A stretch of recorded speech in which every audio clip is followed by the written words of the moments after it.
So, as you know from my earlier posts, I spent today walking in the Cotswolds. But while I was walking, I learned some interesting things about England. Number one, it definitely is set out to be more user friendly.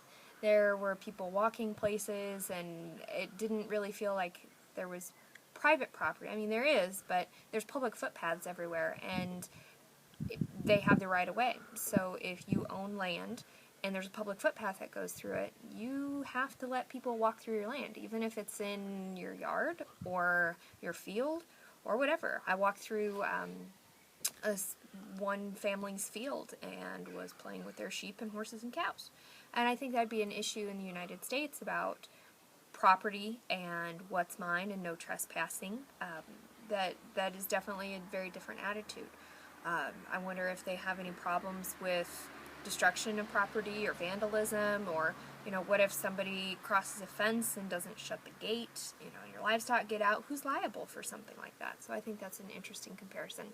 And then the other big thing I noted agriculturally was that, there's wheat everywhere. There's no corn, no beans like we're used to. Actually, when I was driving, I thought it was just grass until I looked closer and actually saw that it's wheat fields. But as I was walking through the wheat fields, I noticed the ground. The soil is really, really red. It's high in clay content, and it doesn't have an organic, rich topsoil like we have in our area.